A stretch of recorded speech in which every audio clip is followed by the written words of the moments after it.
Dating ici. Non, les Ivoiriens, vous êtes violents. Ok. Tu sais qu'Abidjan, c'est la Champions League. Oh, ça... Mais faites pas dire des choses face caméra. En fait, j'en suis venue à me dire, est-ce que c'est pas mieux, j'appelle ça comme ça de manière grossière, hein, mais est-ce que c'est pas mieux de venir avec son emporté? C'est-à-dire de venir avec sa personne. As-tu fait des concessions sur ta rémunération d'avant pour revenir au pays? Chaud. Cet épisode va être épique. Ça avance très bien. Pas mal. Je suis restée des mois comme ça, sans job. À cause de cette question de la concession, j'ai eu du mal.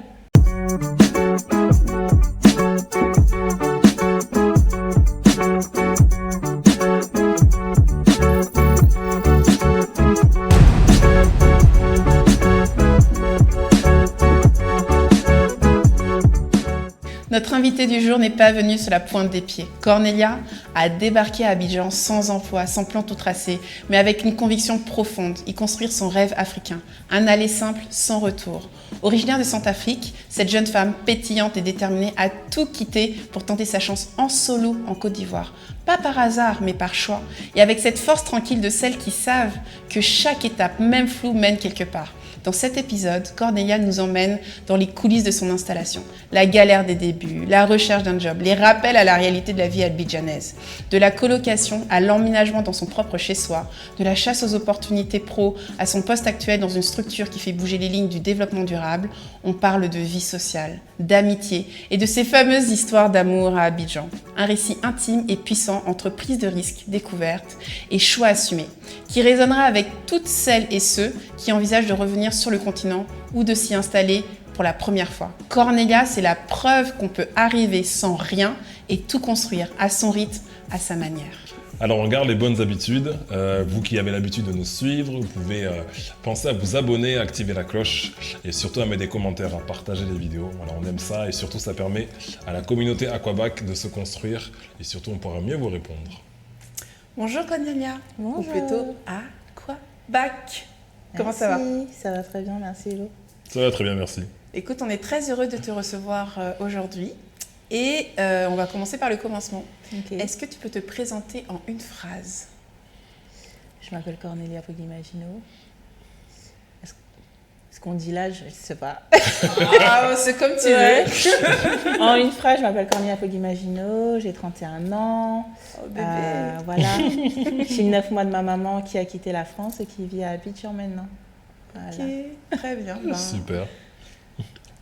Go, on est parti. On est parti. Alors on a un rituel nous dans ce podcast, c'est les questions mystères. Donc tu as un tas de cartes qui sont devant toi.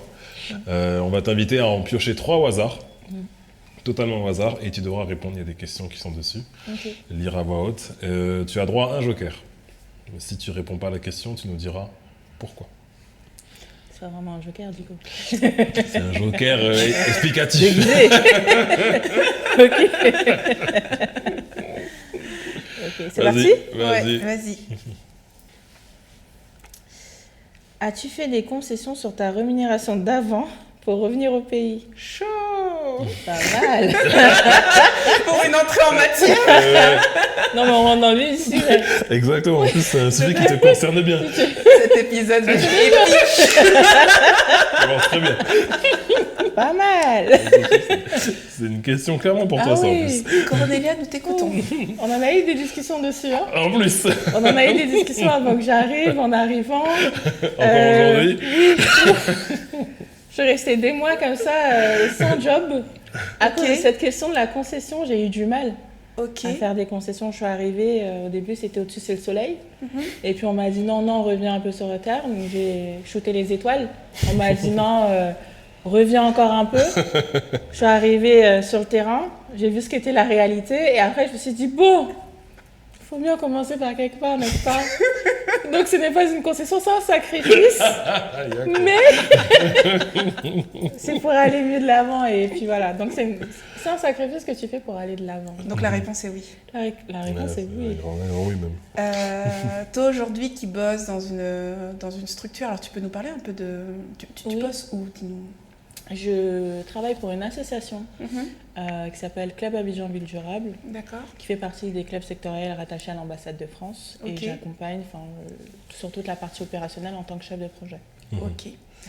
Sans parler de Abidjan Vie Durable, aujourd'hui, tu es peut-être beaucoup plus en contact avec la réalité du terrain en tant que salarié. Oui. Et donc, tu dois voir aussi quelles sont, je dirais, les grilles de rémunération, qui gagne, combien, comment. Enfin, est-ce que tu peux nous donner une idée, en fait, par exemple, je sais pas moi, un chef de projet, sans parler de toi, hein, mais un chef de projet lambda ivoirien qui fait ses études ici, touche combien aujourd'hui ?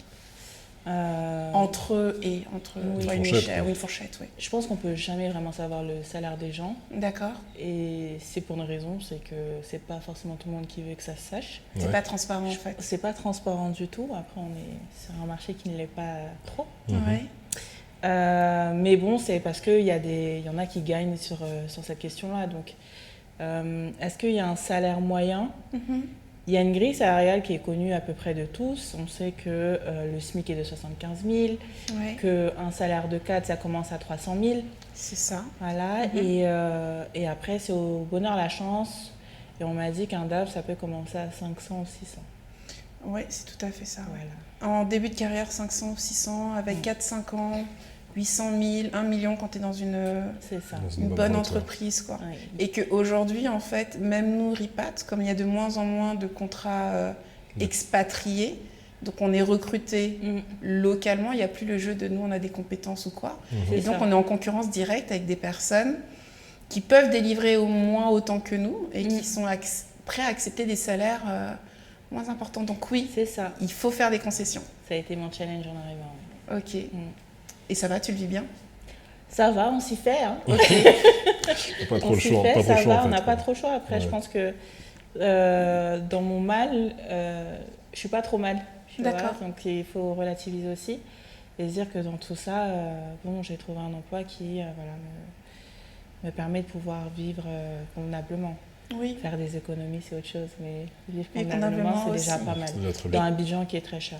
Tout en étant dans un environnement qui est intéressant. Parce que parfois aussi, tu fais des concessions. Parce que tu prends un poste qui va t'ouvrir d'autres horizons, rencontrer du monde. Enfin, c'est le réseau aussi. Moi, je sais que ma seule année d'expérience professionnelle m'a énormément appris et m'a permis de rencontrer des personnes avec qui je travaille encore aujourd'hui, maintenant que je suis indépendante. Donc, Et la concession, je pense qu'elle se trouve là. Elle se trouve là. C'est pas forcément sur le salaire où moi, pour moi, ça reste un sacrifice. Mais c'est se dire, ok, je veux pas toucher la somme que je souhaite ou que je pense mériter. Après, c'est aussi quelle est ta véritable valeur ajoutée quand tu arrives. Un salaire, ça justifie. Et en fait, moi, j'arrive, je connais pas forcément le marché, comment ça se passe ici. C'est ma première expérience en Afrique, en Côte d'Ivoire. Enfin, il y a plein de choses à apprendre. Donc, cette question de méritocratie, parce que j'ai fait des études en France et que mon premier parcours était en France, j'ai un savoir, j'ai une expérience, c'est sûr. Mais ici, j'ai encore tout à prouver. Donc, moi, à un moment donné, je suis arrivée sur cette question-là de me dire, qu'est-ce que j'y gagne réellement ? Et puis aussi, le truc de dire, il faut bien commencer par quelque part. Et puis aujourd'hui, j'ai un salaire qui me permet de vivre convenablement. Je ne me plains pas du tout. Et j'ai aussi accès à un réseau de qualité. C'est ça. Et en fait, c'est aussi ça la valeur ajoutée. Tu dis, tu perds un peu d'euros ou de CFA, mais tu gagnes sur un réseau. Et tu entres dans un marché, en fait. Je rentre dans un marché, je rentre dans des institutions. Voilà. Et ça n'a pas de prix. Ouais. Et ben, c'est intéressant de se dire qu'il ne faut pas prendre tout et n'importe quoi, mais bien peser le pour et le contre. Exactement. C'était la première question. Écoute, go. Et il n'y avait qu'un seul piment. On est méchants sur celui-là. Allons-y. Encore un piment. Allez. As-tu voyagé en dehors de la capitale ? Quel pays recommandes-tu et pourquoi ? Donc en gros, tu as voyagé dans la sous-région. Oui. Mais c'est la question suivante. Quel pays ? Ouais, je pensais quelle région ou quelle... Oui, voilà justement, quel pays de la sous-région tu pourrais recommander si tu as voyagé dans la sous-région ? Ok. Voilà. Alors, oui, j'ai voyagé en dehors de Abidjan. J'ai fait un road trip l'été dernier qui était sympa dans le sud-ouest. Ok. On a fait Grand Laou, on est remonté jusqu'à Sassandra, San Pedro. Du coup, on est remonté jusqu'à l'école de Tabaoulé, on est redescendu à Mans. redescendu ou monté, je sais plus, mais je sais qu'on a fait un petit circuit comme ça. Ouais. Voilà, donc on est parti à Mans, demain on est redescendu à Yamoussoukro. D'accord. Sacré road trip. Ouais, c'était pas mal sur 8 jours. Ok. Très sportif. Ah, sur 8 jours, ah oui, c'est... Oui. Ah non, c'était sportif. Et alors, quel est le 9 spot jours. que tu as préféré? Pourquoi? Partagé parce que je suis quelqu'un de la mer. Donc D'accord. sur le coup, je te dirais San Pedro parce que San Pedro, quand tu as du beau temps, c'est magnifique. Oui. Mais vraiment, ce qui m'a le plus touchée et où j'étais vraiment contente d'y être, c'était Mans. En fait, la verdure. Ouais.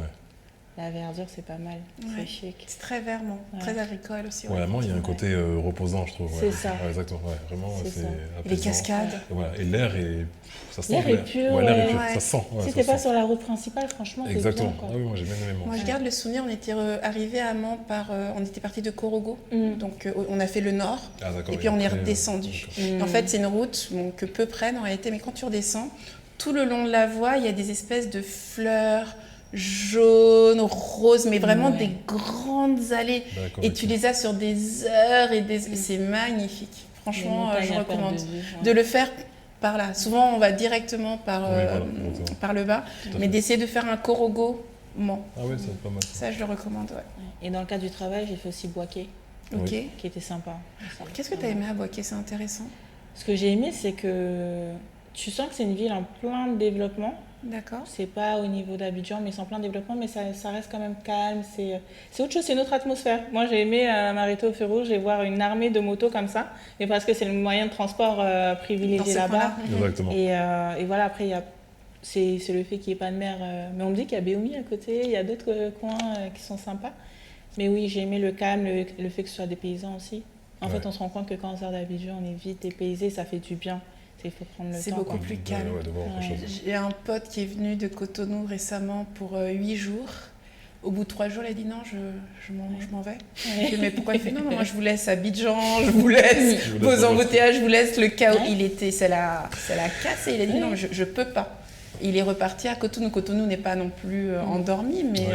Ah, il était Abidjan venu est pour trop s'installer. électrique. Hein? Il était venu pour s'installer. Non, il était venu en mission, mais Ouais. il a raccourci sa mission en fait. Carrément, quoi. Non, mais c'est Ouais. vrai qu'Abidjan fait peur aussi. On se le dit pas comme ça, mais moi j'ai des copines qui sont venues aussi. Mhm. Et elles arrivent. Nous, on était partis en Tanzanie il y a quelques années, donc elles avaient un peu l'ambiance un peu plus cool, plus chill, etc. Et en C'est fait, ça. elles arrivent à Abidjan et elles se retrouvent à Paris en fait. Elles sont en mode oh, mais qu'est-ce qui se passe? Non, moi je peux pas. Et j'aime bien parce que c'est une portugaise et une pakistanaise, tu vois. Et elles disent bon, c'est l'Afrique chill en fait. Et en fait, elles arrivent dans un jus et elles ont quitté Paris, mais c'était pas pour retrouver Paris ici. Ouais. Donc on a dû aller à Jacquesville faire une petite exil de quelques jours pour qu'elle se repose. thérapeutique. Pour qu'elle se repose pour Ça de vrai calme quoi. un peu. Ah oui. Ouais, non, Abidjan électrique, c'est clair. Shoot. Dernière. Allez, la dernière. Ok. Logement, des bons plans pour louer. Ah, mais vraiment, toi. T'es la main chaude. Pas mal hein. Ouais, parce que c'est des sujets. Et pourtant c'est que C'est que un un piment. piment. Alors, Des bons plans pour louer. Franchement non. c'est vrai. Non, le logement ça arrête. C'est quoi? C'est une Ça galère? reste C'est- une inconnue pour moi. Oui. Bah, Ah en ouais. fait on est dans une bulle ici. Mhm. Où on a des prix de location incroyables. Ouais, non, j'ai du mal. Alors, hein. est-ce que si incroyable que ça? Quand tu dis incroyable, justement, c'est quoi Oui, ton alors on va me dire référentiel? oui, mais ça coûte un peu moins cher que Paris, ou c'est un peu le même prix que sur Paris. Ou c'est la surface? Enfin, si tu arrives aujourd'hui à avoir un 2 chambres salon qui fait un bon 70 mètres carrés, 70 mètres carrés, et que tu l'as à allez, 700 000, on parle de 1100 euros. T'as pas ça à Paris. À Paris, t'as pas ça. Hein. À Paris, t'es dans un 33 mètres carrés à ce prix-là. Oui, mais nous ne sommes pas à Paris. C'est ça Ah que oui, j'aime bien mais- dire. Oui, mais C'est nous ça, nous oui. sommes à Abidjan et c'est Quand vrai même, que les... je ne diminue pas, mais tu sais, quand tu reviens au salaire moyen, au SMIC, au ouais, ouais. c'est ça, SMIC au SMIC local, et On est d'accord. voilà, tu vois. On est Donc, d'accord qu'en fait, sur ça, je te rejoins. Il y a 2 offres parallèles qui vivent. Il y a cette espèce d'offre d'appartements, de standing, Ah, c'est ça. à des prix qui sont totalement déconnectés pour une grosse partie de la population, Ouais. accessible à une classe moyenne supérieure, vraiment supérieure et au-delà, et on va dire aux diasporas qui arrivent mais qui se sont préparés. Parce que c'est pas tout le monde. Hein. Bien sûr. Moi, j'en connais qui sont pas allés vers... Et moi-même, en fait, quand je suis arrivée au début, même préparée, comme je comprenais pas tout, je dis, bon, on va commencer petit, puis on va réajuster au... Je te rejoins sur ça, c'est vrai. C'est vrai, ouais. Effectivement, vu comme ça peut paraître coûteux par rapport au salaire moyen, par rapport à la réalité du terrain, oui. J'ai commencé à faire des entretiens pour des postes de responsable marketing. On était sur un salaire à 400 000. 400 000. J'ai rien à cacher, c'est plus de mon loyer en fait. Ouais. Donc je travaille ou je me loge. C'est ça. Ouais. Ah oui, la réalité elle est là. Et c'est la réalité de beaucoup d'Ivoiriens. Enfin, de personnes qui vivent ici et qui sont dans ce marché-là et pas... Ouais, effectivement. Question très intéressante pour commencer. Alors si on rentre dans le vif du sujet, bon, la première question elle est assez simple. Qu'est-ce qu'une jeune femme d'origine centrafricaine est venue faire, s'installer dans la capitale économique ivoirienne? Et en solo. Et en solo. Tu as 2 heures. Dans non, je pense que je vais entamer directement sur ce qu'on se disait en off tout à l'heure. Elle est venue se chercher. Ouais. Elle est venue se chercher, cette jeune femme. Ah ouais? Elle a pris le pari fou de laisser tout confort et de prendre une décision téméraire de venir dans un pays qu'elle connaît très peu, juste en mode sac à dos, c'est-à-dire sans travail, sans logement, c'est j'arrive et je vois ce qui se passe. Au pire, ça se passe mal, je pleure, je prends mon billet d'avion et puis je vais chez ma mère. Voilà, c'est un peu ça, c'est venir et se dire, à l'époque j'en ai 28 quand je prends la décision, j'ai 28 ans, je suis dans une certaine situation, je pourrais continuer à suivre le schéma que me dicte la société et puis aller comme ça, mais au final, est-ce que tu es vraiment heureuse? Est-ce que tu as envie d'eux? À côté, je suis dans l'associatif, je fais partie d'un réseau qui s'appelle Black Network. On m'appelle Black Panther chez moi parce que je suis en mode full Renoir, proactivisme, etc., tout ce que tu veux. Et c'est des valeurs que je prône et que j'ai toujours. Mais en fait, à un moment donné, vient la question de la légitimité. Est-ce que je suis légitime pour parler au nom, entre guillemets, d'une population ou juste pour porter mes combats? C'est est-ce qu'au final, je sais ce que c'est vivre sur le continent? Moi, je suis née en Centrafrique, je suis née à Bangui. Mais je suis arrivée en France, j'avais 4 ans. Je suis française. Moi, je connais que la France. Et on a l'impression de connaître ses racines, sa culture, parce qu'au final, ma famille, elle est quand même... je suis deuxième génération d'immigrés. Hein. Moi, mes tantines, elles ont grandi au bled, elles sont arrivées à un certain âge. Ouais. On vit dans cette culture, en fait. Mais moi, quand on me dit « t'es pas africaine », au début, j'ai mal. Comment ça, je suis pas africaine? Alors moi, en fait, je connais tous les plats de chez moi. Certes, je parle pas la langue. Et puis ma mère, elle m'a élevée à l'ancienne. Alors, pas ma mère et tout, mais du côté de mon père, parce que ma mère, elle a fait le même schéma, elle a été élevée à 4 ans et puis elle a grandi en France. D'accord. Donc, c'est pas ma mère que je mettrai en avant, plutôt l'autre côté. Mais tu vois, c'est ça, je mets la famille en avant et je me dis, mais non, moi, je connais mes racines, je sais d'où je viens. Mais non, à la fin, je suis française, j'ai grandi en banlieue, je suis plein de choses. Je suis plein de choses et en fait, j'ai envie de découvrir ce que c'est le continent, mais on va commencer par Abidjan, on va commencer par la Côte d'Ivoire, qui a un choix de confort, de facilité aussi. Je suis venue en vacances, j'ai vu qu'il y avait des infrastructures, je me sens en sécurité, la ville est dynamique, il y a plein de choses qui se passent. Et mes copines à côté qui sont toutes, entre guillemets, c'est pas entre guillemets, il y en a qui sont mariées, il y en a qui sont pas, mais qui ont des familles, qui ont des enfants, elles me disent, mais en fait, mais qu'est-ce que tu fais là? T'as envie de voyager depuis, ok, le Covid, il t'a retenu, mais c'est un projet que tu pars depuis tellement longtemps, mais en fait, pars, va-t'en, tu es libre. Et du coup, tu dis, mais oui, en fait, je suis libre, je vais le faire, je vais y aller et je vais voir ce que ça donne. Profiter de cette liberté, en fait. Profiter de cette liberté, oui. Ok, et justement, tu disais, tu parlais de la discussion qu'on avait en off tout à l'heure et qu'on a arrêté pour pouvoir continuer à en parler on stage, du coup. On se disait qu'en réalité, quand on arrive, je ne sais pas combien de temps ça dure, on se cherche. On en parlait même avant qu'elle arrive. Tu vois, et quand elle est arrivée, on a commencé à discuter et le fameux « on se cherche ». Et moi, je n'ai pas de difficulté à le dire. Aujourd'hui, j'ai le sentiment encore de me chercher. Je suis arrivée dans un projet de reconversion dans le secteur du tourisme. Je l'ai lancé, il tourne comme il tourne. Il a évolué, donc j'ai pivoté sur certaines activités que je fais en complément aujourd'hui. À côté de ça, j'ai une expérience d'1 an dans le salariat, dans le secteur immobilier, ce qui m'a permis de rajouter une nouvelle corde à mon arc Donc maintenant, j'ai aussi Mais je me cherche, en fait. Je suis dans une repatriation de reconversion où j'essaye de définir, en fait, un mode de vie durable. Et quand j'étais en France, je me posais pas ces questions. J'avais une carrière, j'avais un boulot, je touchais mon salaire tous les mois, j'avais acheté mon appartement, je faisais des économies peut-être pour en acheter un deuxième, je partais en vacances, la route était tracée, un jour je prenais ma retraite. Je ne me cherchais pas. Mais ici, je sais pas de quoi demain sera fait, en fait. Et c'est dans ce sens-là que je trouve qu'on se cherche. D'accord, je ne sais pas réellement de quoi demain sera fait aujourd'hui. Peut-être que les personnes qui sont dans le salariat ont moins cette problématique-là.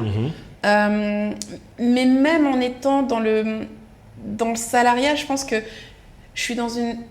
on est dans une découverte absolue. Enfin, je redécouvre encore t'es dans un environnement qui est totalement nouveau. Comme tu dis, moi, je suis arrivée en France à l'âge de 3 ans. J'ai quitté à 34-35. Donc, on parle quand même de plus d'une trentaine d'années. J'ai maîtrisé mon environnement. Qu'est-ce que je peux prétendre maîtriser en 2 ans et demi en Côte d'Ivoire ? Je comprends des choses, je comprends mon activité, je comprends les personnes avec lesquelles j'interagis. Mais c'est vrai que j'ai un profond sentiment de... les racines, elles sont à 1 cm dans le sol, quoi. Elles ne sont pas encore arrivées à très long. Et donc voilà, on se cherche dont on parlait tout à l'heure, c'est un peu ça. Et quand je disais ça, tu m'as dit quelque chose et j'aimerais bien en fait qu'on puisse un peu plus approfondir. Tu m'as dit oui, parce que ici, comment est-ce que tu l'as formulé ? Abidjan donne des envies de grandeur. En fait, c'est ça. Abidjan te donne des envies de grandeur. Donc, tu te projettes tellement loin. Tu peux être tenté. C'est pas tout le monde. Tu peux être tenté de te projeter tellement loin par rapport au niveau où tu es. Et en sachant qu'une fois encore, tu es sur un terrain de jeu qui n'est pas le tien. Tu ne joues pas à domicile. Oui, tu as l'impression d'être dans un processus en permanence de construction, en fait. Ça t'ouvre le champ des possibles. Oui. Ça t'ouvre le champ des possibles. Et les opportunités sont nombreuses. Parce qu'après, quand tu dis on se cherche, est-ce que c'est pas le fait de chercher une stabilité au final ? C'est ça. Ouais, voilà. Ouais, c'est ça. Mais alors, cette stabilité que tu penses, enfin, que selon toi, tu avais en Europe, ici, la stabilité, peut-être que c'est pas la même, mais au final, est-ce que la stabilité doit être la même en Europe que ici ? Alors, c'est pas vraiment que ça devrait être la même, c'est que le ressenti au quotidien n'est pas le même. Moi, j'ai l'impression que je suis dans un parcours que je construis tous les jours. En France, j'avais le sentiment d'être basée sur un acquis et juste en mode tremplin, quoi, tu vois. Mais est-ce que c'est pas parce que c'est... C'est nouveau ? Non, pas parce que c'est nouveau. Est-ce que pas parce qu'en France, on a une protection sociale qui est là, qui fait que t'as un peu un coussin, alors que, voilà, ici, t'as rien. C'est pour ça que je dis, est-ce que ta stabilité de la France est la même qu'ici ? C'est moi, je me pose la question en même temps. C'est pour ça que je... Alors, ouais, sur la question de la sécurité sociale, est-ce que c'est pas ça qui fait la question de la maladie, moi, j'ai acquis que j'étais mon propre assureur. Donc ça, je gère, j'encaisse, voilà, je vais gérer.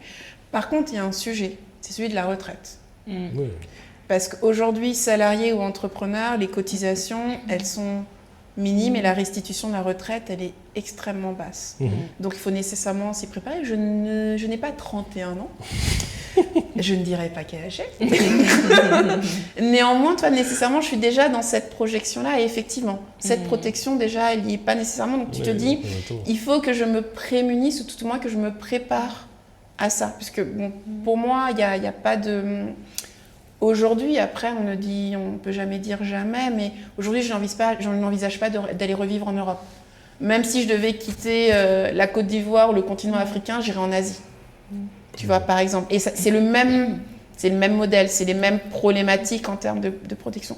Il y a de ça, mais il y a aussi comme je te dis, toi, en France, j'avais un métier. Je connaissais mon métier. Quand je voulais le quitter, j'allais en prendre un autre. Ici, j'ai vraiment rebattu les cartes, quoi, tu vois. Oui. Et c'est pas genre, je postule sur, je sais pas, moi, sur des applications ou des trucs, des bidules. C'est, je cherche du boulot, je vais commencer à passer quand même quelques coups de téléphone, à regarder ce qui se passe. C'est un autre game, quoi. Et donc, oui, j'ai le sentiment de pas m'être encore totalement... de chercher. Ouais, d'être en quête de quelque chose. Vas-y. On se cherche tous. Je pense qu'on se cherche tous, que ce soit en France ou ici, mais on ne cherche pas de la même manière et on n'a pas les mêmes ambitions. je sais pas si je l'ai dit ou pas, mais tout à l'heure, c'était plutôt... en France, on te vend un certain schéma de ce que doit être ta vie et tu suis chaque étape. Tu as ton diplôme, tu as ton premier emploi, tu signes ton CDI, tu achètes, tu trouves ta moitié, vous fondez votre famille. Enfant, tac. Tu arrives ici, en fait, c'est différent. Tu te rends compte qu'il y a un champ des possibles qui est énorme, que en fait, ça peut être possible pour tout le monde, la personne qui s'en donne les moyens, bien sûr. Moi, j'appelle Abidjan la Champions League. Parce que c'est la Champions League, Abidjan. Ah ouais, pour rester debout ici. Parce qu'on s'amuse à se dire, oui, toi, t'es debout, toi, t'es suspendu, mais parce que pour rester debout. Enfin, le cardio, oui. Il faut un cardio. Cardio physique, financier. Le cardio financier, je crois que je l'ai jamais autant vu pendant la CAN. À la CAN, c'était super, hein. Mais le cardio physique et financier, c'est-à-dire être dehors tout le temps, faire les événements, l'argent qui sort comme ça, tu le vois pas, mais c'est tout quand t'es en mode vacances. Mais quand tu vis ici, que t'as un loyer à payer, que t'as des charges, etc. Que tu dois te déplacer. Tu et que travailles tu le dois te lendemain. déplacer. C'est une Champions League, Abidjan. Comme tu disais, ici, on peut sortir du lundi, tu peux être dehors du lundi au dimanche. Et du lundi au lundi. Du lundi au lundi. Quand je venais d'arriver, moi, ma semaine, j'avais une semaine de chômeuse. J'arrivais, je commençais ma semaine le mercredi soir, jeudi, mais jusqu'à dimanche, c'est dehors. Et puis chaque jour, son activité. Jeudi, c'est networking, vendredi, c'est dîner boîte de night, samedi, ça va être un resto, dimanche, ça va être un brunch. Et voilà, tu vois. Ouais. Non, ça, oui, c'est la Champions League. Mais pour en revenir à On se cherche, et moi, j'aimerais bien aussi voir toi, te poser la question par rapport à l'activité que tu as aujourd'hui. Est-ce que tu te projettes à 1 an ou à 2 ans sur ce que tu feras ? Mais en fait, moi, alors peut-être que c'est une perception différente, mais moi, je dirais pas que je me cherche. Je dirais que le fait de venir sur le continent m'a permis de faire autre chose. De t'ouvrir, t'ouvrir à d'autres horizons. Et en effet, moi, depuis que je suis revenu avec mes 5 ans au Congo, voilà, j'ai fait d'autres expériences. Je suis arrivé ici, maintenant, j'ai un profil plus d'entrepreneur. Donc, je dirais que voilà, le fait d'arriver ici permet de faire autre chose. J'ai pas le sentiment de me chercher. D'accord. Je me dis toujours justement que, comme tu l'as dit, il y a ce champ des possibles, mais on peut toujours rebondir en fait. Ouais. Après, je pense peut-être que c'est un mindset aussi. Hein. Je veux dire, tu vois les choses, mais je me dis, voilà, je peux rebondir, même si forcément ça te pose un peu des questions, mais je me dis qu'il y a moyen de rebondir. Mais du coup, ce qui pouvait être très linéaire avant, l'est beaucoup moins aujourd'hui. Ah oui, ça c'est clair. Et c'est ça, moi, on se cherche. Ça c'est clair que c'est. C'est-à-dire que ce qui pouvait être extrêmement linéaire aujourd'hui est, tu vois, de time to time. Mais après, c'est dans la formulation. Voilà, exactement. Et ce qui est aussi, et tu as raison, c'est qu'on peut se réinventer. Et je crois qu'il y a aussi ça, on se réinvente, tout à fait. Mais dans des chemins qu'on ne maîtrise pas. Ouais. Mais en effet, ça dépend des caractères. Et de la manière dont on le retranscrit. Ça c'est clair. Ok, je suis contente qu'on ait eu l'occasion d'en parler. Du coup, on revient un peu sur le processus de retour. Oui. Est-ce que tu avais des appréhensions ? Je pense que l'appréhension première, c'était de pouvoir réussir à trouver un rythme. C'était ça mon premier challenge. Ok. Trouver un rythme, pouvoir vraiment m'installer correctement. Je me suis laissé 1 an pour pouvoir voir le truc venir, mais après je suis arrivée avec beaucoup de fatigue, à la limite d'un burn-out. Je suis arrivée, j'ai dormi quoi.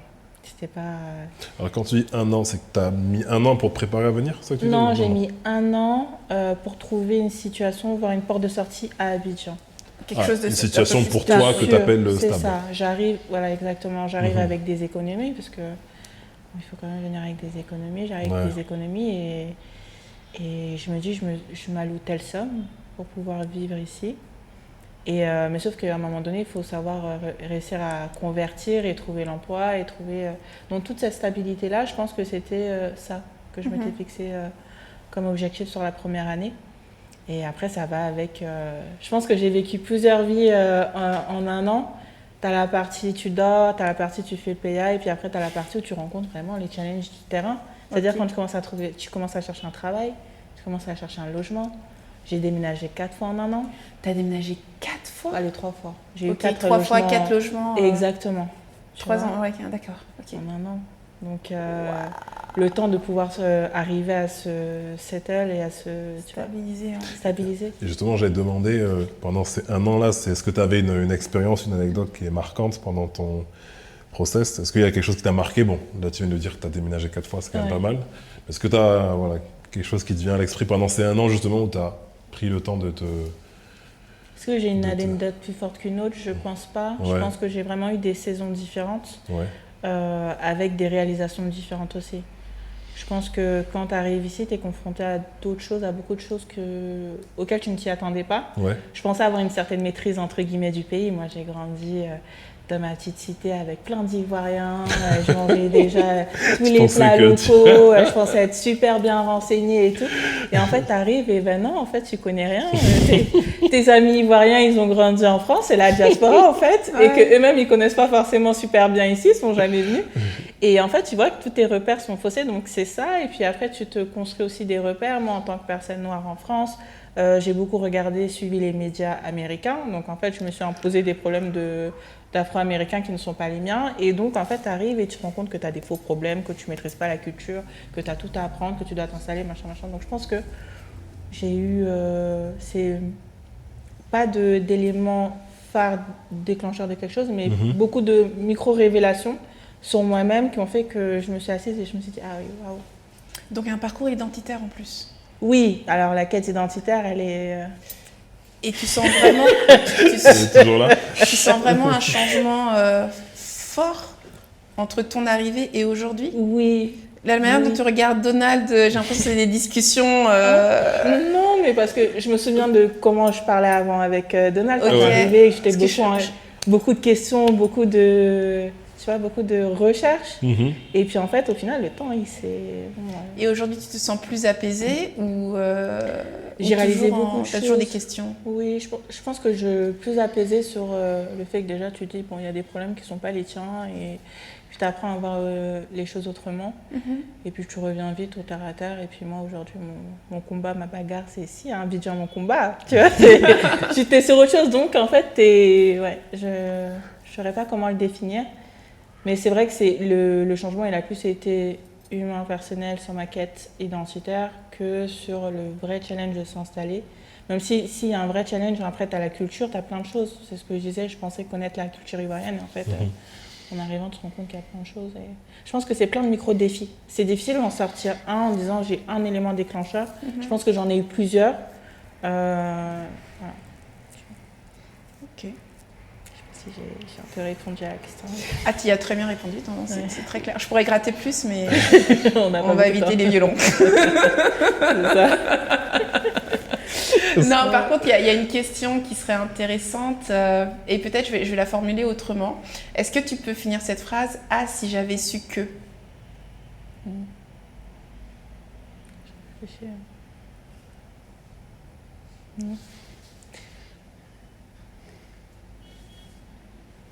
Qu'est-ce que tu ferais autrement?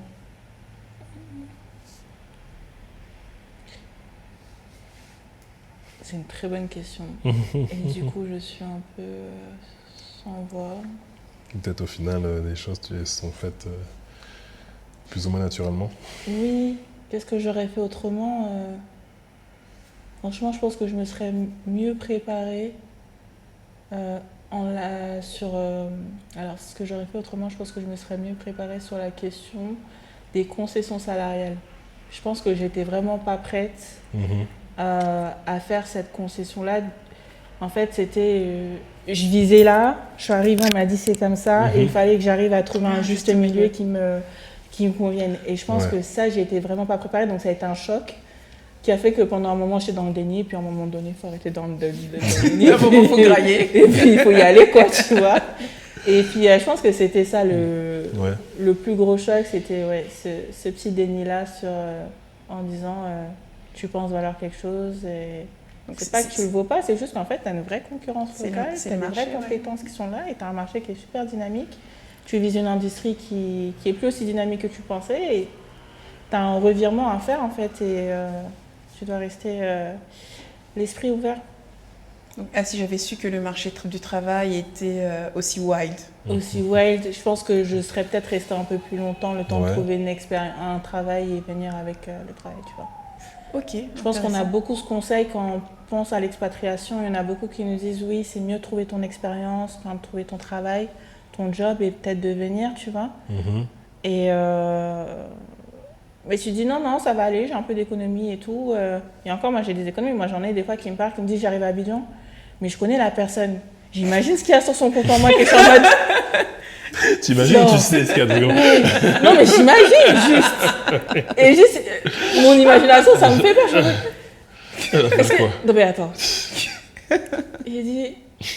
Tu vas faire quoi ici? Minimum, est-ce que tu as au moins 5 000 € dans ton compte qui est bloqué, tu peux faire autre chose à côté, tu vois? Est-ce que ces 5K, ils sont bloqués déjà? Si tu n'as pas 5K qui est bloqué, comment tu vas arriver à Abidjan? Non, donc ouais, je pense que... Ok. Bon, si on parle d'un côté un peu plus pratique par rapport à ta vie depuis que tu es là, il semble que tu as opté pour une colocation. Oui, en arrivant. Et alors, est-ce que tu as... Enfin, je veux dire, c'est pas trop difficile de se lancer dans ce mode-là, surtout quand tu arrives dans un pays que tu connais pas. C'est quoi ton feedback là après Pour moi, c'est l'inverse. C'est plus simple okay. D'arriver en colocation. Moi, mon premier objectif, j'aime bien décrire mon parcours. Au début, je le décrivais, mes 6 premiers mois, c'était expectation vs reality. Et surtout sur le choc culturel, sur tes attentes, sur ce que tu penses qui va se passer. Quand tu penses peut-être avoir un support système en arrivant, et en fait, tu te rends compte que non. Ici, c'est la Champions League et chacun se bat en fait dans sa cour. Et puis après, si on a le temps, on arrive à s'entraider, tu vois.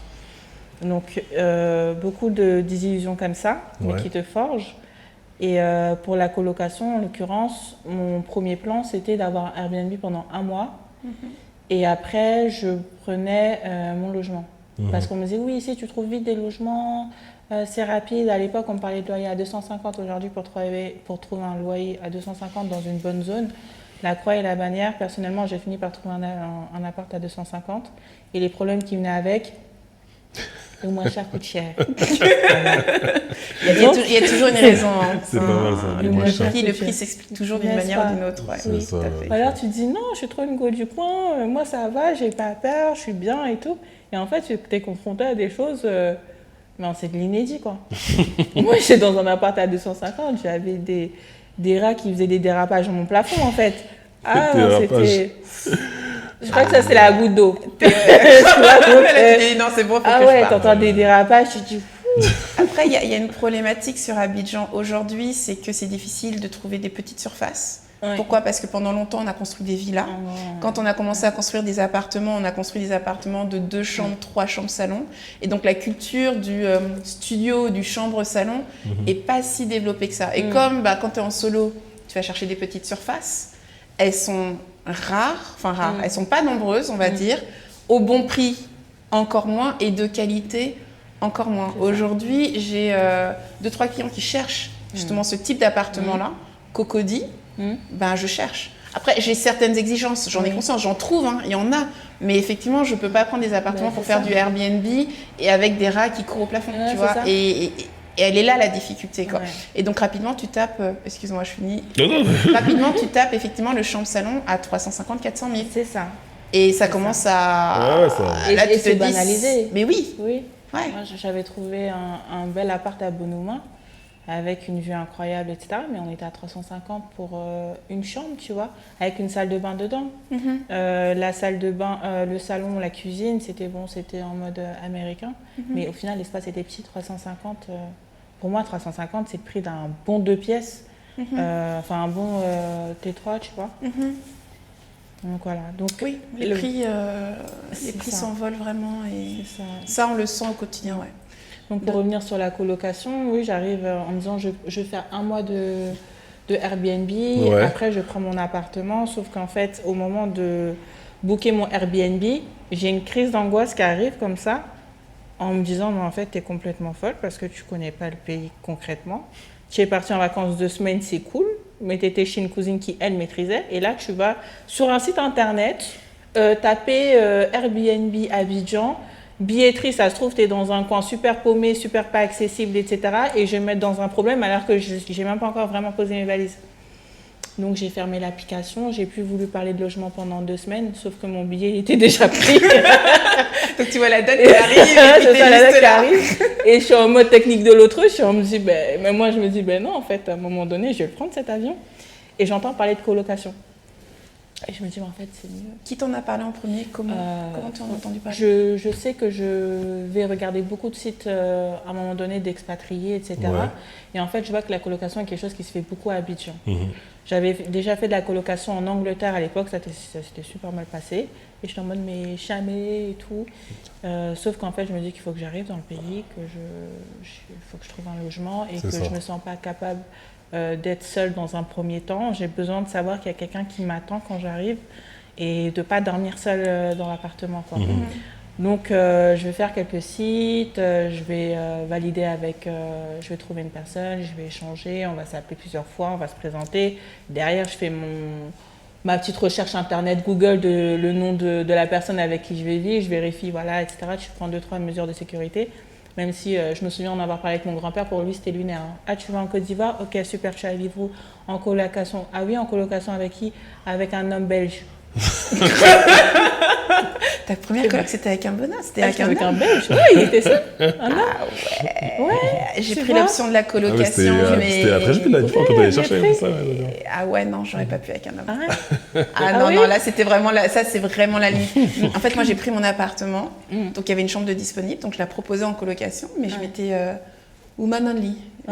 Non, je n'accueille pas. Non. Non, mais c'est. Bon, toi, enfin. Oui. Ah non, t'es une Amazon. Non. Ah ouais? Non, respect.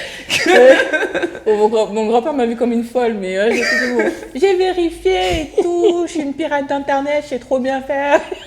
Et après, tu dis, bon, au pire, si ça chauffe trop, tu sens que la personne est bizarre, bon, tu pars. Quoi. Tu pars, oui, à la limite. Ah ouais, c'est ça. Mais le fait d'être arrivée, tu vois, et que j'ai pu l'appeler en disant j'arrive, etc. Donc la première fois qu'on se rencontre en vrai, en fait, c'est la première fois où j'arrive et que je pose mes bagages. Bon. C'est rassurant. En tout cas, pour moi, ça l'était. Et ça s'est bien passé? Ça s'est bien passé. Sauf que c'était à billetterie. Moi, j'avais pour ambition d'arriver à Cocody. Depuis le départ, je voulais être à Cocody. Après, c'est marrant parce qu'aujourd'hui, je dis que je voulais être à Cocody, mais tu ne te rends pas compte à quel point Cocody est grand. Moi, aujourd'hui, quelqu'un qui me dit « Oui, je suis à Cocody », ouais, super, mais t'es où en fait? Parce que si t'es aux 2 plateaux ou t'es, tu vois, au fin fond d'Angréchu, on n'est pas du tout dans le même espace, tu vois. C'est clair. Mais oui, je voulais être à Cocody, je voulais être de l'autre côté du pont. Moi, c'était comme ça que je disais, je vais être de l'autre côté du pont. Et du coup, je fais une deuxième coloc. Ok. Et là, avec une cousine. Et ça se passe bien. Ça se passe bien, mais je vais faire quand même presque 5 mois avec elle. Et à un moment donné, il faut voler de ses propres ailes, quoi. Il faut voler de ses propres ailes, il faut vraiment voir si tu es capable de vivre tranquillement, de t'installer vraiment sereinement dans le pays, dans la ville. Et puis c'est là où je vais prendre ce premier appart, moins cher coûte cher. Moins cher coûte cher. Moins cher coûte cher. On a plein de punchlines. J'aime bien ça. Et après, là, je trouve l'appartement où je suis là et dans lequel je me sens bien. Et tu as choisi quel quartier du coup? Finalement, je suis à Angré 7e tranche. Ok. Près de limitrophe Djibi, de plateau. Non, pas du tout. Vraiment limitrophe de plateau. Ah, limitrophe, ok, t'es vraiment un peu plus. Ok, d'accord. À une rue pris, en fait, je suis de plateau. D'accord, ok. Donc, juste après Sococé. Donc, je suis dans cette zone-là. Et puis, quand j'arrive, j'ai vraiment le sentiment de me sentir à la maison, d'être sécurisée. J'avais des problèmes de sécurité dans l'ancien. Là, tous les comment on appelle ça? Les agents de sécurité. Oui, il y a des gardiens, mais surtout les portails sont fermés le soir, tu vois. Tu as des portails qui sont fermés, tu les appelles pour qu'ils ouvrent. Donc, tu vois, tu as cette sécurité en plus et puis tu es bien. Après, je trouve que c'est un peu cher, bien sûr. Moi, sur le logement, de toute façon, on l'a vu tout à l'heure. Mais sur le logement, je trouve que c'est cher, mais je m'y sens bien. Donc, ça va. Félicitations, c'est cool. Donc, ça fait plaisir à entendre. Vu le parcours du combattant, sur la question du logement. C'est chouette. Et c'est vrai que tu en as parlé un peu là, on va dire déjà de le fait d'une femme, tu viennes tout seul et t'installer en coloc et avec un homme. Est-ce que, à part cet aspect-là, le fait de venir en tant que femme en solo, qu'est-ce que tu as vu comme challenge ici, en venant t'installer? Est-ce que tu as vu d'autres défis à relever comme ça en venant t'installer seule en tant que femme comme ça? Franchement, en tant que femme, j'ai pas eu trop de barrières, non, ça va. je me suis pas sentie super challengée sur ça. Ouais. Sur mon installation ici, je me suis sentie en sécurité. Les interactions avec les gens, ça change rien. Ça apprend à bien t'entourer. Et puis, tu sais que tu as 2-3 contacts au cas où ça chauffe. Tu vois, moi j'ai Donald dans le Joker, ça chauffe pas. mais oui, donc tu apprends à bien t'entourer. Et puis, en vrai, tu suis les mêmes règles que sur Paris. Tu vas pas te mettre dans des situations qui peuvent être potentiellement dangereuses. Sur le terme de la recherche de logement, je n'ai pas eu de frein plus que ça. Tu en as beaucoup des femmes célibataires seules qui vivent seules, tu vois. Donc non, je me suis pas sentie super challengée. Après, je me suis sentie challengée sur le fait que j'étais pas d'ici, que j'étais une benguiste, tu vois. Donc on te sort des prix, on te sort des trucs. Des fois, tu es un peu... perdu, Qui est-ce qui veut t'arnaquer? Qui est-ce qui dit vrai? Qui est-ce qui quoi? Et tu as beaucoup de recherches derrière à faire pour être sûr d'être dans le bon, quoi. On peut être amené à vivre en hyper-vigilance. Moi, je sais que je l'ai beaucoup fait par le passé, notamment quand j'étais au Gabon, et aussi mes fonctions me demandaient de faire du contrôle pour m'assurer que j'avais le bon prix, truc et tout. Et à un moment donné, j'ai lâché prise. J'ai dit, bon, ok, je négocie toujours les prix, mais plus dans cette hyper-vigilance en me disant, ah, mais est-ce qu'il n'est pas en train de m'arnaquer ou quoi? Le menuisier me dit, c'est qu'un à Joe, ok, je te donne 12 000, et puis... Et voilà, il dit, ok, donc là, je sais que c'est bon, quoi. J'ai plus envie de me mettre des nœuds, ça fatigue, c'est énergivore en fait. Il faut accepter qu'on paye une taxe. C'est ça. On paye une taxe pour la manière dont on parle, on paye une taxe pour la manière dont on se comporte, on la paye de toute façon. Il faut l'accepter et trouver un prix qui est acceptable pour soi par rapport à sa poche et ne plus réfléchir en se disant oui mais bon peut-être que non. Bon après moi j'ai quand même une astuce, j'en vois souvent, Donald le sait, mon assistante devant, va lui parler et après dit que c'est pour moi parce que je veux voir aussi, c'est aussi une manière de m'éduquer. Après je me gère toute seule mais c'est aussi une manière de connaître quel est le vrai prix aussi à un moment donné, de le comprendre parce que je suis pas en vacances quoi, donc c'est ça. Donc voilà, ok. Oui, et puis la charge mentale, sur ça, tu fais aussi le choix de la laisser. Je pense qu'à un moment donné, je me suis dit aussi, je pense que je paye un peu plus cher. Oui. Et franchement, est-ce que j'ai envie de mettre de l'énergie à me battre sur ça? C'est ça. Est-ce que ça me dérange de payer ce prix-là? Non, ça ne me dérange pas, je le paye si ça me dérange. Je le remercie. Ou alors je me dis, tu verras toi. Et je vais appeler la même personne 2-3 fois pour des trucs. Et à la troisième fois, je lui dis écoute, moi je te paye 2000. Écoute, moi je te paye pour toutes les fois où tu m'as arnaqué, tu vois. Et ça va bien se passer, tu vas accepter en fait. Voilà. Et on se reverra. Voilà, c'est exactement ça. C'est exactement ça. C'est ça. Alors toi, tu es membre actif du réseau Black Network. Oui. Et je crois que Mr. D aussi. Pareil. Est-ce que vous pouvez m'en dire un peu plus? Parce que je pense que ça peut intéresser aussi nos auditeurs. Quel est ce réseau et quelles sont ses représentations à Abidjan en fait? Quel est l'intérêt de rejoindre Black Network aujourd'hui à Babi? Je vais laisser notre représentant pays. C'est moi qui vais parler. Échanger. Je valide, je te fais un high five de loin. Donc la question est pour elle ou pour moi? Elle est pour toi. Mais vous êtes tous les deux membres. Dis-nous tout, Donald. Oui, donc on va donc en profiter pour faire un big up à Tanguy. Merci pour la force. Black Network, c'est quoi? C'est un réseau d'excellence, comme on aime bien le dire. Un réseau d'excellence pour la communauté noire. Donc, c'était fondé par Tanguy en France. Et donc, c'est un réseau où on va regrouper pas mal de personnes qui veulent se soutenir entre eux et surtout d'avoir des profils qualifiés. Avec des expertises. Des expertises dans certains domaines. Et comme ça, on peut se recommander les uns les autres. Et même, je dirais que l'ambition de Tanguy, c'est de faire un réseau assez puissant. Oui, un gros réseau d'affaires. Un réseau d'affaires, exactement. Et là, en plus, il y a plein de projets là, qui sont là, entre la Kedia Academy, il y a même des masterclass qui sont là, il y a même un club d'affaires un peu plus privé aussi qui a été fondé. Donc voilà, donc moi, ici, donc, je suis le représentant de la cellule abidjanaise. Et de temps en temps, lorsque Tanguy vient ici sur Abidjan, donc on essaie d'organiser un événement. Il était là, la dernière fois c'était pour la Cannes, on a fait un événement. Et donc avec Cornelia que j'ai connue via Black Network également aussi, on essaie d'animer un peu le réseau ici. Souvent lorsqu'il y a des personnes qui qui sont en Occident et qui viennent à Abidjan, forcément, Tanguy nous met en relation avec elles et donc ça permet d'alimenter un peu le réseau.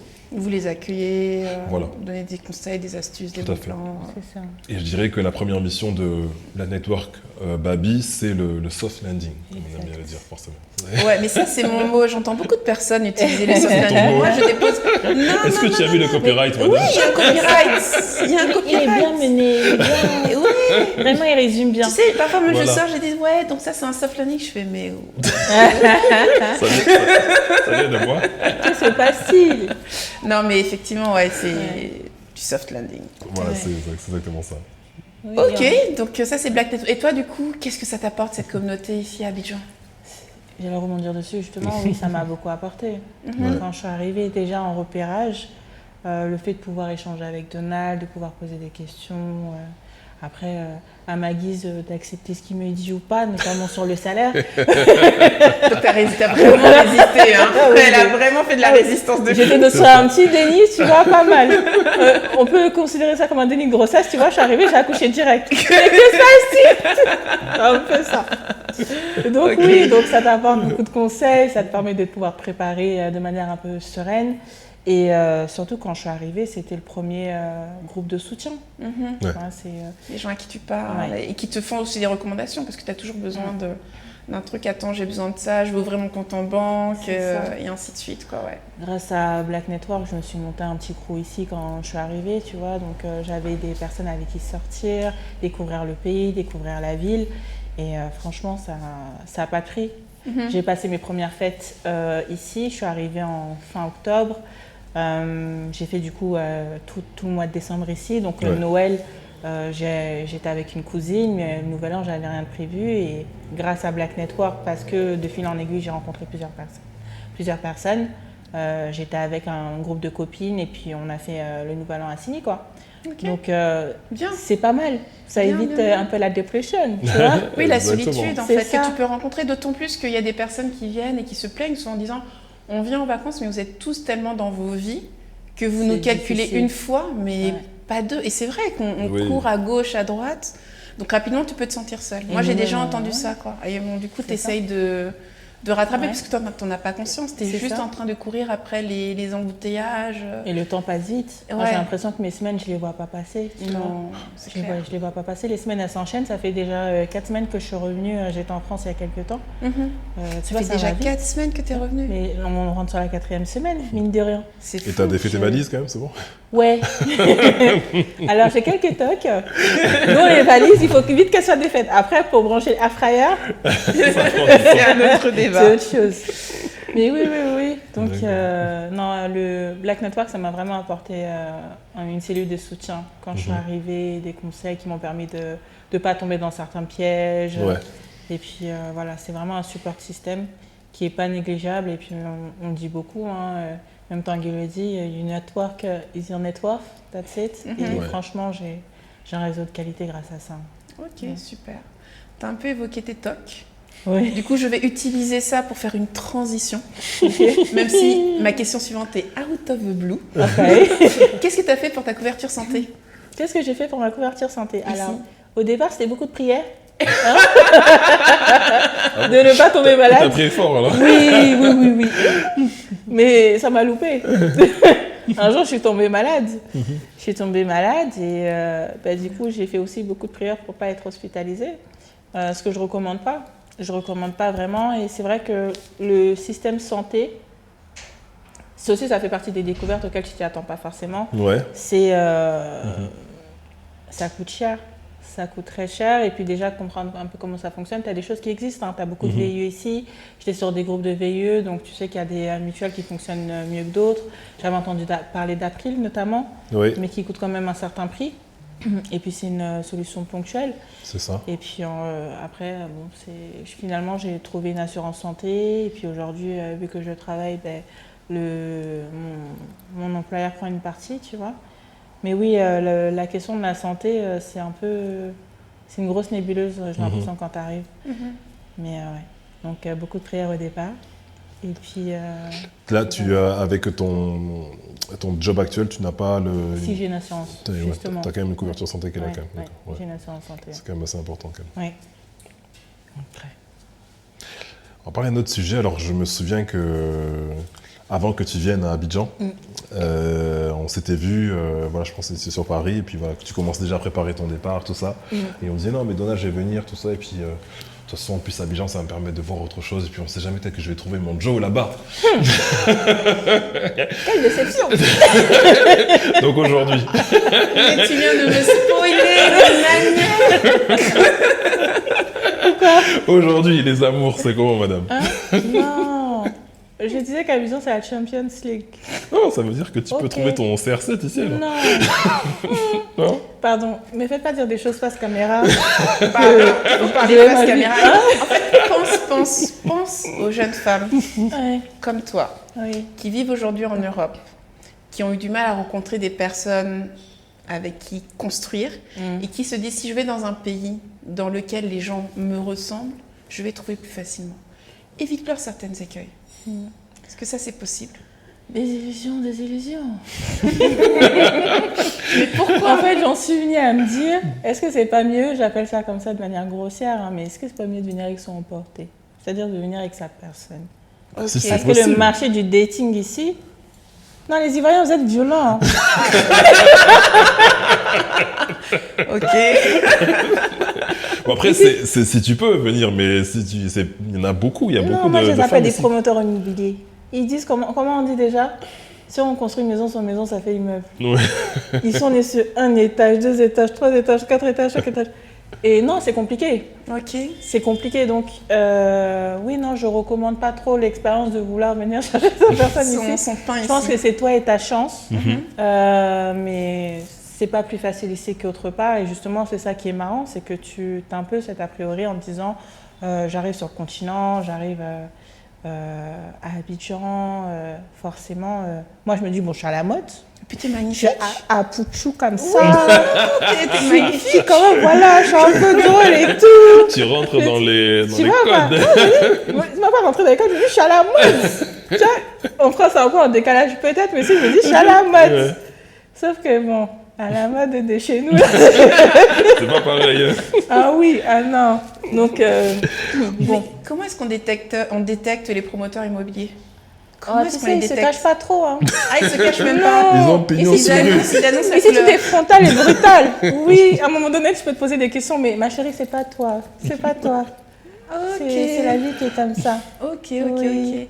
Après, moi, tu sais, je me suis fait la même réflexion quand je suis rentrée. Alors, je suis rentrée sur le continent il y a 2000. Moi, je suis rentrée en 2017. Ouais. Donc, ça fait 8 ans. Ouais. 8 ans, c'est 8 ans. Hein. Donc d'abord pour le Gabon. Ouais, d'abord pour le Gabon. J'ai Ouais. atterri d'abord au Gabon et j'ai longtemps reporté moi mon retour, justement en voulant arriver avec mon emporté. Et l'emporté ne venait pas. J'étais au drive McDo, je demandais, jamais on m'a Vous servi. parlez de votre gars là.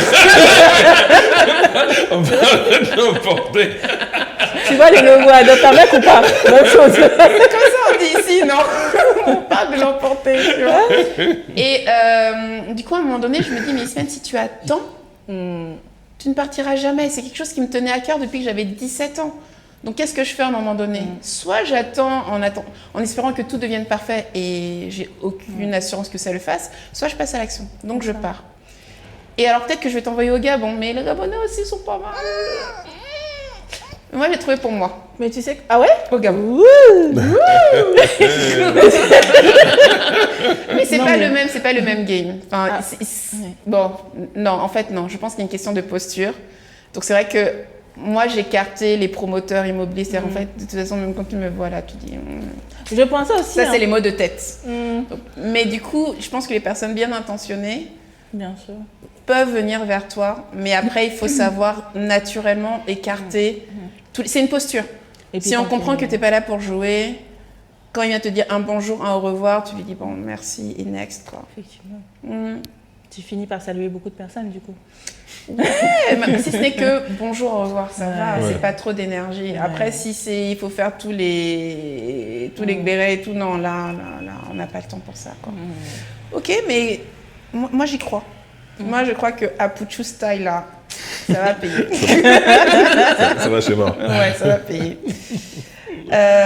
Bon, écoute, on va attaquer le dur du dur, la partie travail. Même si on en a beaucoup parlé. Ouais. Donc, on va essayer de se concentrer sur plus la recherche d'emploi et peut-être des conseils. Qu'est-ce que tu conseilles? Est-ce qu'il y a des outils que tu conseilles? Comment s'y prendre en fait? Est-ce qu'il faut absolument venir ou est-ce qu'on cherche de là-bas? Tu vois, plus en mode, quel est ton retour d'expérience? Qu'est-ce que tu pourrais dire aux personnes? Prenons un exemple simple, une nana de ton âge qui est à Paris aujourd'hui qui veut venir s'installer à Abidjan et trouver du boulot parce qu'elle ne veut pas entreprendre. Tu lui dis quoi?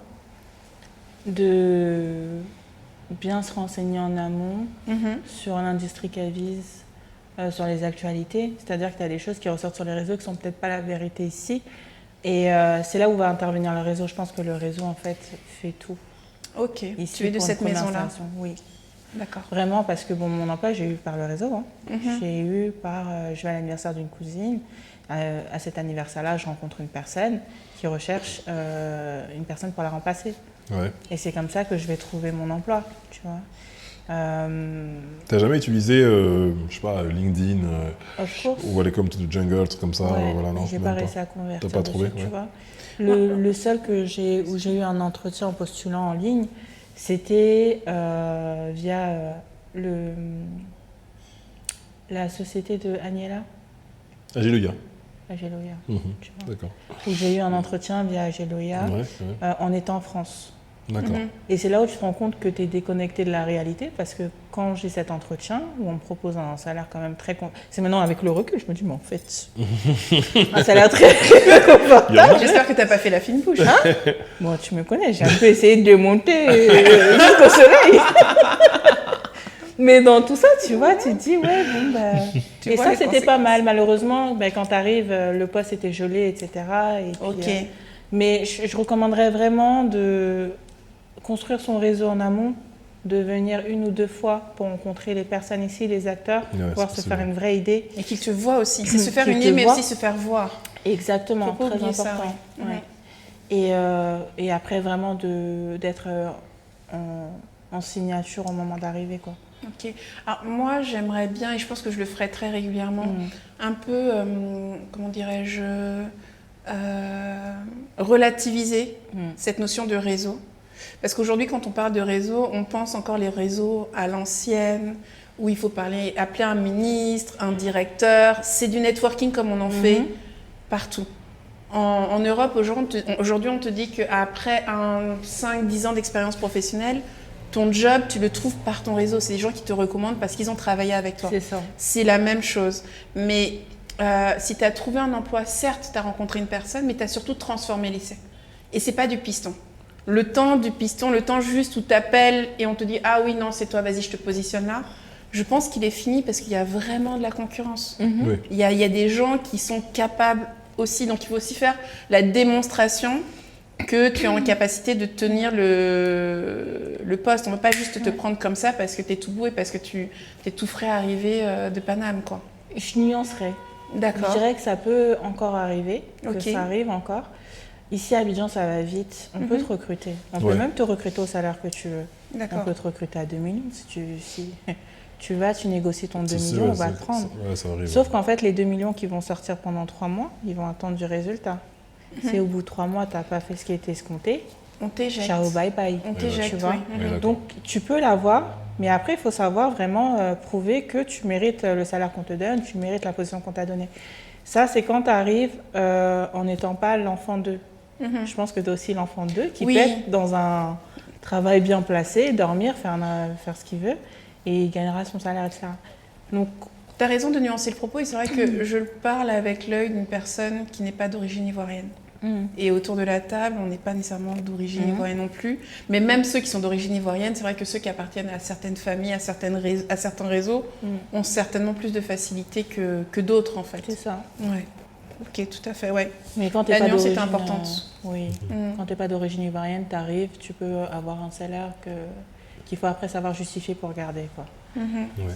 Donc c'est vraiment toi et ta chance. Je pense qu'il n'y a pas de bonne formule, à part le seul point commun qu'on peut garder, c'est le réseau. Avoir un réseau de qualité. Toi, tu es venu avec une spécialité marketing, événementiel. Est-ce qu'aujourd'hui, voilà, tu penses qu'il y a encore un avenir pour toi ici dans ce domaine ou, comme on disait tout à l'heure, est-ce que tu n'hésiteras pas justement à te chercher, entre guillemets, ou te repositionner dans un autre domaine? Je suis arrivée avec pour ambition de m'éloigner du marketing. Ah, finalement, ok. C'est ma spécialisation, j'ai un master en marketing digital. Donc, c'est la facilité, dans un premier temps, de trouver un job dans cette branche-là. Après, j'ai envie de retrouver quelque chose qui est un peu plus général, de viser aussi certaines industries. Et du coup, je vais me tourner vers du projet. D'accord. Et c'est là où le poste que j'ai aujourd'hui va beaucoup m'intéresser parce que ça me permet justement de retrouver cette notion de gestion de projet, de pouvoir travailler sur des dossiers en 360. C'est ça. Mais c'est vrai que le marketing, j'aimerais le garder, mais sur le point de vue stratégique. Et je faisais surtout beaucoup d'opérationnel en arrivant. Donc j'avais déjà cette volonté de pouvoir me restructurer un peu sur ce pan-là, quoi. Ouais. Oui, c'est vrai que là, le poste que tu as aujourd'hui, là, il est beaucoup plus projet. Voilà, tu es beaucoup plus ça. Mais ça a l'air de te plaire. Oui. Oui, voilà, tu es très... On s'ennuie pas. Voilà, tu as l'air très busy en tout cas. Ah. J'ai rejoint la cour des grands. Qui ça, les grands? Regarde encore. Mais alors justement, tu as rejoint la cour des grands. Est-ce que tu as des défis? Tu encadres du monde aujourd'hui? J'encadre. Est-ce que tu as des personnes que tu encadres? Non, je vais recevoir un stagiaire. Ok, d'accord. Dans le cadre d'un programme qu'on parraine, où on a un partenariat. Mais non, j'encadre personne. Mais je suis sûre, si tu veux, toute la gestion opérationnelle de la structure. Donc tu es en interaction avec beaucoup de monde. Beaucoup de parties prenantes. Ouais. Ok. Donc ma question suivante est tout à fait pertinente, finalement. La question du management, ou peut-être de la relation professionnelle, des interactions professionnelles, de la culture professionnelle ici. Est-ce qu'il y a eu des défis pour toi? Quels sont-ils? Comment est-ce que tu les surmontes? Voilà. J'ai commencé, avant d'être sur ce poste-là, en tant que responsable marketing dans une start-up. Dans cette start-up, la plupart des employés étaient des employés locaux, du coup. Et du coup, j'ai été confrontée à cette nouvelle manière de manager qui est faire attention à ne pas te faire piéger par le micromanagement. Ouais. Pourquoi? Parce que en fait, si tu n'es pas derrière la personne, que tu ne vérifies pas, en fait, ton dossier n'avance pas. Et au départ, j'étais beaucoup dans cette relation de confiance, comme j'ai eu l'habitude de le faire dans mes autres expériences. On voit ensemble le calendrier, le cahier des charges, chacun ses missions. Et puis on se retrouve et puis tu me montres quelle est ton avancée. Si tu as un bloquant, tu viens me voir. Et en fait, je me suis rendu compte qu'ils avaient souvent des bloquants, qui ne venaient pas me voir. Mais comme je les voyais, entre guillemets, affairer sur leur ordinateur, je me disais, bon, ça avançait. Ouais, au final, et en fait, vient le moment où toi, ton supérieur vient te voir en te disant, alors du coup, on en est où? Et je me dis, ah bon, je vais aller voir aussi pour voir où ils en sont. Et rien n'a avancé. C'est ça. Et du coup, qu'est-ce que tu fais? Tu te dis, je vais prendre un peu plus de temps avec eux. Donc, tu te mets un peu plus avec eux. Tu as l'impression qu'ils ne comprennent pas. Ou alors, tu parles peut-être pas le bon langage. Alors, on a des sujets quand même dans la question du langage. On ne s'exprime pas de la même manière. C'est ça. On n'emploie pas les mêmes mots. On a des accents différents. Et de part et d'autre. C'est de l'incompréhension autant pour nous que pour les personnes avec lesquelles on n'a pas les mêmes méthodes de travail. Aussi, on n'a pas la même gestion. Il faut vraiment qu'on aille à la rencontre des autres et qu'ils viennent à notre rencontre aussi. Et moi, c'est 2 hommes. Et c'est là où la partie être une femme, ça change un peu le parcours, surtout dans le milieu professionnel. Où là, je suis une femme et je suis face à 2 hommes. Donc déjà, il faut qu'ils me prennent au sérieux un minimum. Après, qu'ils se disent que je raconte pas forcément que des bêtises, donc ce serait bien qu'ils fassent aussi ce que je leur demande. Et à côté, après, c'est le vérifier. C'est-à-dire que moi, je suis beaucoup dans la confiance et je me rends compte que ça fonctionne pas forcément. Et des fois, j'ai l'impression de perdre du temps. Et là où est le piège, c'est que si tu as l'impression de perdre du temps et que tu veux quand même avancer et aller vite, tu commences à faire le travail à leur place, en fait. Et là, tu perds du temps, quoi. Et là, je perds du temps parce que tu t'épuises. Ils ont leur mission, mais j'ai aussi les miennes. Exactement. Et si je me mets à faire leur mission plus les miennes, en fait, les miennes, elles passent comme ça. Et voilà. Plus, donc, le management, c'est vrai que ça a été un gros challenge quand je suis arrivée parce que tu as beaucoup de micromanagement à faire et c'est surtout, c'est pas à faire, c'est à éviter, mais c'est un peu compliqué de l'éviter. Et je pense que ça se construit sur la durée. Alors, je pense que le meilleur moyen de l'éviter, c'est de former. Mais c'est du temps. C'est-à-dire que pendant ce temps-là, en fait, mais vraiment former, c'est donner les outils au fur et à mesure et les méthodes pour que la personne apprenne à faire avec tous les écueils que ça représente. Ça demande de la patience, ça demande du temps, ça demande de la pédagogie, mais parfois tu tombes sur des personnes qui ont quand même envie et dans ces cas-là, ça vaut vraiment le coup parce qu'à la fin, quand ils seront... quand on aura trouvé, en tout cas, on aura construit ce pont. Oui. Tu vois, parce que je ne suis pas en train de dire quand ils seront au niveau. Non, c'est pas ça. C'est quand on aura construit le pont et qu'on se sera retrouvés, c'est nickel. Oui. C'est vraiment nickel. Moi, j'étais face à des personnes qui avaient le même diplôme que moi. Hein. Donc, tu vois, je me dis pas que je suis au-dessus. Et c'est pour ça que tu rentres vite dans une situation où tu es en confiance, en fait. Mais sauf qu'on n'a pas les mêmes méthodes de travail. Et ça aussi, ça fait beaucoup. On n'a pas les mêmes méthodes de travail, on n'a pas la même agilité, la même capacité d'adaptation. Je parle des personnes ici en local, mais je peux parler aussi des jeunes, la Gen Z en France en fait. C'est-à-dire que moi je sais que je suis très débrouillarde. Si je ne sais pas, je Google ou je cherche toujours une solution à mon problème parce que j'ai fait que de l'alternance dans mes études supérieures et j'ai toujours eu des managers qui n'avaient pas beaucoup de temps pour moi. Donc c'est-à-dire que je sais que si j'arrive à lui caler 1 heure en fait dans mon heure, il faut que je sois performante avec mes problèmes que j'ai, les résultats que je vais lui montrer, etc. etc. Donc si entre-temps j'ai des questions, je cherche autour où je regarde sur internet, je me débrouille en fait. Il y a un mail, c'est l'autonomie. C'est ça, l'autonomie et la débrouillardise. J'aime bien quand elle regarde les stagiaires. Je les ai perdus. Là, je les ai perdus de toute façon. Donc, on ne coupera pas au montage, c'est pas grave. Du tout. On vous expliquera après. Non, je sais que j'ai eu à faire un premier mail, je sais que j'ai eu à faire un premier, un premier travail. Ouais. Et si tu ne sais pas, tu te renseignes. Et puis, si tu n'arrives pas à trouver ton renseignement, là, tu vas voir ton responsable en disant j'ai cherché, je n'ai pas trouvé, est-ce que tu peux m'aider, tu vois. Ouais. Et ce système de débrouillardise, cette capacité d'adaptation, cette agilité, j'ai l'impression que plus on avance dans le temps, moins ils l'ont. Et c'est un peu frustrant. Tu parles des Gen Z, c'est ça? Je parle Gen Z, et puis je pense qu'ici, comme on n'a pas les mêmes méthodes de travail, tu sais, c'est un peu... On n'a pas les mêmes outils. En fait, moi, j'ai réalisé un truc. Aussi. Toi, on t'a potentiellement mis un ordinateur entre les mains depuis déjà fin collège, lycée. C'est ça. Fin collège, mais et même avant, potentiellement avant, déjà en 6e. C'est à la maison. Au collège, c'est le CDI. Ouais. Au collège, tu avais comme voilà. Où tu fais tes recherches pour trouver ton livre. Exactement. Mais c'est vrai que, et en plus fait des études, j'ai fait une filière techno, tu vois, STG, dès la première. Moi, c'était l'ordinateur. Tu touches à du tout bureautique donc, très très tôt. Oui. Second point, on est souvent équipé à la maison. Nos parents.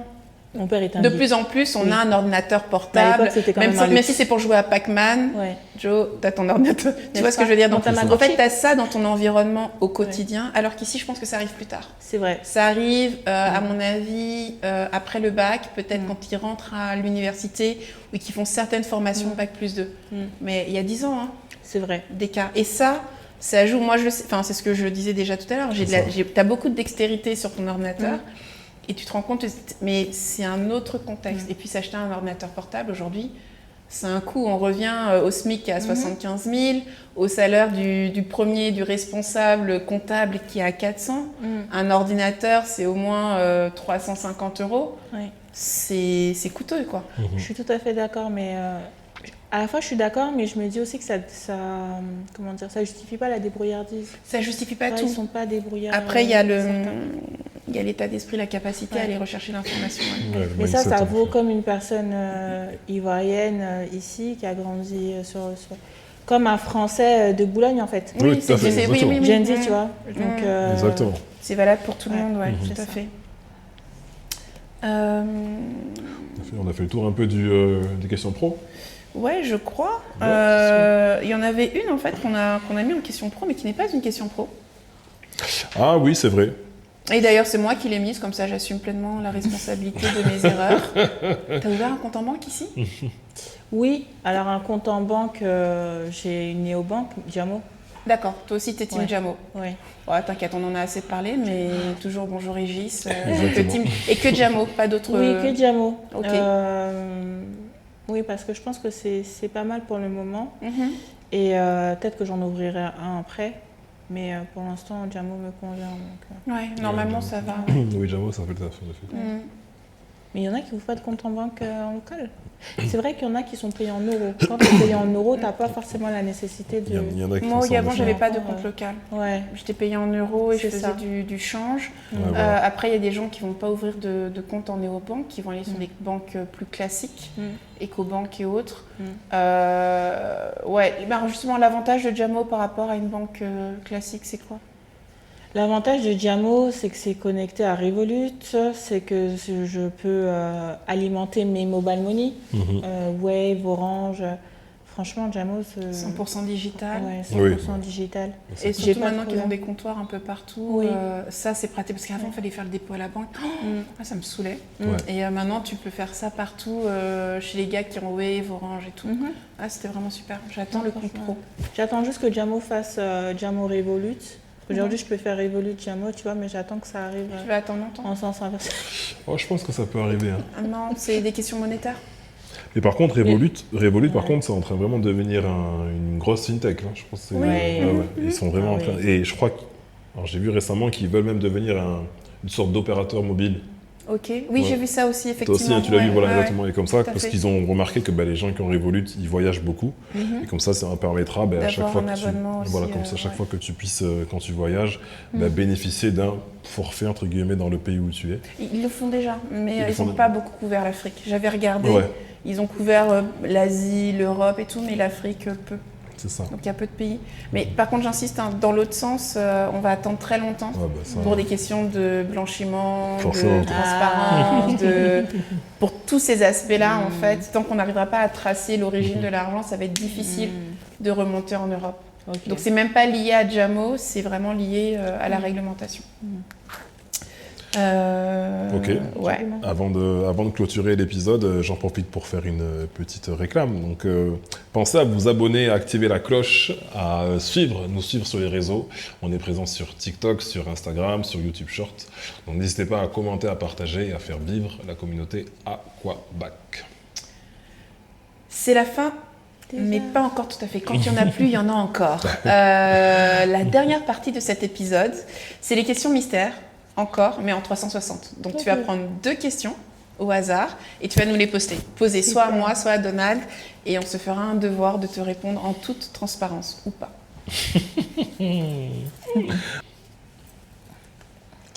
Quel est ton plus gros échec-regret dans ton processus de rapatriement? C'est pour qui? C'est pour elle? C'est pour lui. C'est pour toi. Merci. Échec-regret dans mon processus de repatriation. Non, j'ai pas vraiment d'échec. Alors de regret, c'est... De ne pas m'avoir rencontré plus tôt. Non, j'essaie de voir entre ici et le Congo.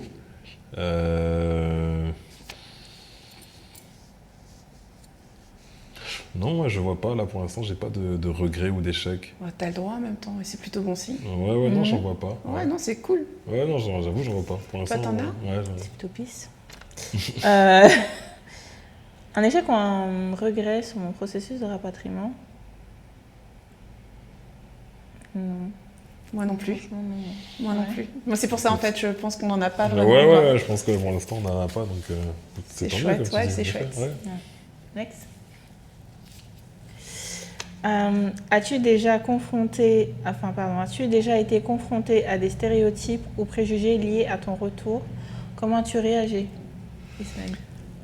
Oui, alors après, c'est une question à laquelle j'ai déjà répondu, mais je vais essayer d'y répondre autrement. Les préjugés, je pense que c'est le préjugé de la benguiste, en fait. C'est les préjugés de la fille qui n'y connaît pas grand-chose, qui débarque, qu'on va pouvoir facilement, comment dirais-je, entre guillemets, manipuler, embrouiller. Ça peut être épuisant au quotidien. Moi, je pense que le moment où je l'ai plus vécu, c'est avec les artisans. Ok. Je pense que c'est plus avec les artisans, en fait. Ouais. Mais maintenant, ça va. Honnêtement, franchement, ça va, quoi. Donc, rien de très grave, en réalité. Elles étaient soft ces questions. Ouais, elles étaient cool, ouais. Ouais. Mais attendez, il y en a une à laquelle on n'a pas vraiment répondu, donc j'en ai encore une. Vas-y, non, c'était 2, mais si t'as l'air d'aimer le jeu, donc allez savoir. Allez, ça a l'air d'amuser, donc. As-tu eu un choc culturel après ton retour? Choc culturel? Choc culturel, moi, pas vraiment. Choc culturel non plus. Pas vraiment, parce que, ouais, non, ça va. Parce que même quand je suis arrivé au Congo, vu que j'avais déjà été en Centrafrique, donc bon, voilà, tu vois un peu. Je pense que c'était plus ma femme, elle, qui avait un peu plus un choc culturel, franchement, vu que du coup, forcément, elle était jamais venue en Afrique centrale. Mais non, moi, choc culturel, ça va, on va dire. On ne peut pas de choc. Bon, après, est-ce qu'on peut dire choqué quand on découvre? Non, enfin non, c'est pas. Je pense. C'est Finalement, pas de choc et pas de regret. On a bien fait d'aller jusqu'au bout. Ça veut dire que vous pouvez tous venir, ça va super bien se passer. Exactement. Et ça sera potentiellement le mot de la fin. C'est ça. Cornélia, merci. Merci Cornélia. Merci pour ta dispo. C'était chouette, très merci intéressant. pour cet échange en tout cas. Ouais, merci pour le partage. Je pense Très bonne que ça continuation à toi en tout cas. Très instructif pour notre audience. Donc merci beaucoup. Merci à vous de nous avoir suivis et à la prochaine pour un épisode de Aquabac.